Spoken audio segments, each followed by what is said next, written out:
Alright, so this is a 2009 Honda Civic, and we're going to do the transmission fluid. So you want to jack it up just on one side of the car. Make sure you support it with the jack stand. Oh, don't mind that napkin there. It's a freeway. So the fill is right here between the battery and the air box, and it's that guy here.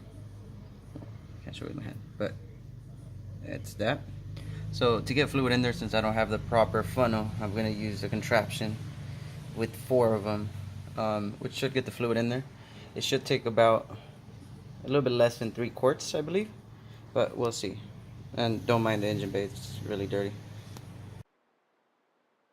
This is the Honda automatic transmission fluid, ATF DW1. This is what Honda recommends, and the car should take less than 3 quarts, but I have all 3 here.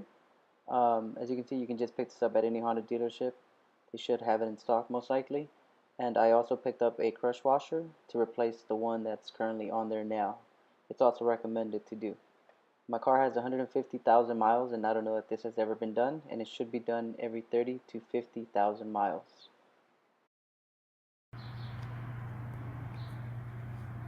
Alright, so that's the one for the transmission. This one here, as you can see, your engine oil is this one. The bolt for that is right there.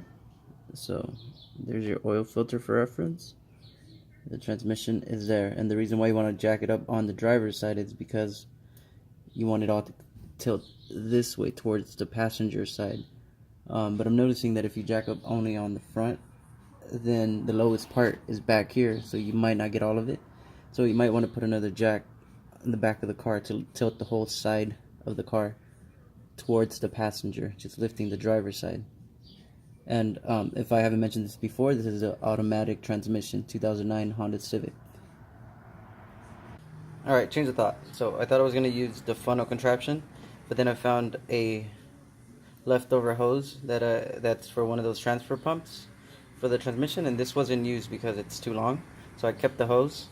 It's brand new, so I just cut it to, I don't know, this length, less than a foot, and this should be just long enough to reach down there to make it easier to pour the fluid in the transmission. Let's see how that works. Alright, so I supported the back of the car, and now the only thing you're going to need is a container to catch your oil or fluid, whatever you want to call it, and just a wrench.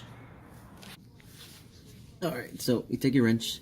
I can't find my 3/8, but 3/8 is what it needs. So I'm just going to stick it in there.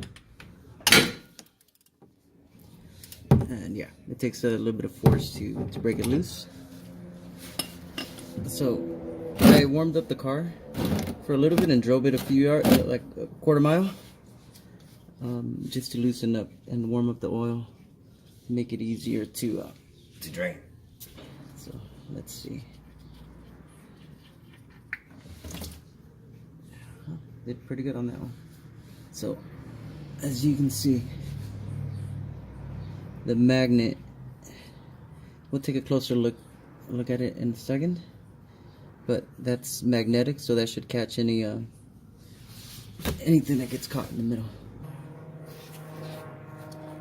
Alright, so this is the magnet. So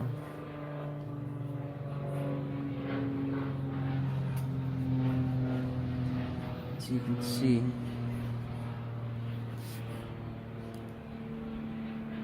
it's dirty, and there's, I'm not really sure if those are metal shavings. It kind of feels like it, but nothing significant. It's very fine. I'm just thinking it doesn't look too bad, but definitely needed to replace this oil or fluid, whatever people call it. So I'm gonna clean this up, and this we're gonna replace.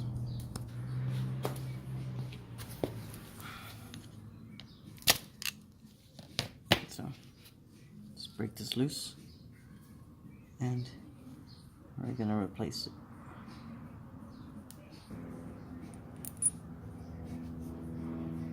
And that's how it fits. So when you lock it, this crushes it in place and it creates a better seal.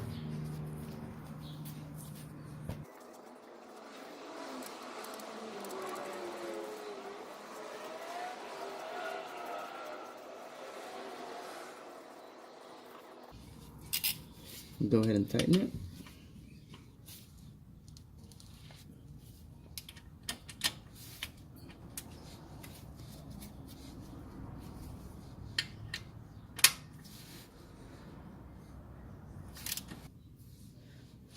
Alright, so make sure you torque that to spec, and then we go upstairs and we fill it.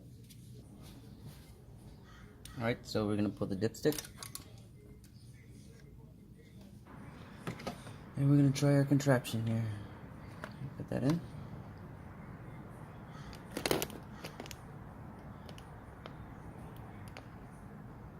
And now we probably don't need this bigger one, but it makes it a little bit easier to pour. So it's a very narrow tube, so let's see if it even flows.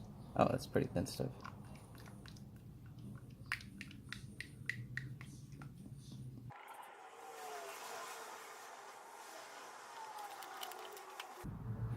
Alright, so now that we got the car on the ground, I'm gonna check the dipstick.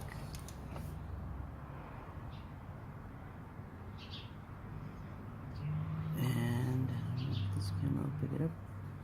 We'll focus on it.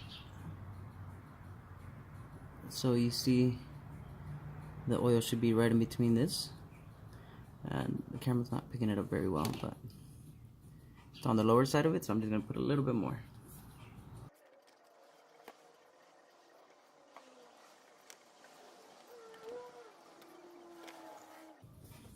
Alright, we'll let that settle and put the dipstick back in. Now this is the car leveled on the ground again. So yeah, we are right on it. The camera won't pick it up, but dipstick back in.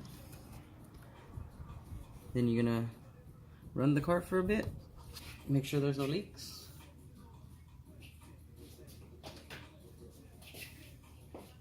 We're gonna run the car through the gears, pausing at every gear for a few seconds without driving it. Make sure everything is fine.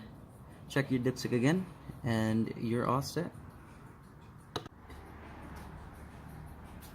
Alright, so the only thing left to do now is taking the car out for a test drive, and for me, cleaning this up, which I will do. And you should be set to go. So remember to do that between 30 and 50,000 miles or so. It took about 3.5 quarts, maybe 3 3/4. But you can see it with your dipstick. It feels fine. I ran it through, leave it in each gear for a few seconds, run through all of them, and then you should be set. So this is for a Civic, but I believe this should be the same for most Hondas, most newer Hondas. So that's it. Thank you for watching, and don't forget to hit that like button and subscribe.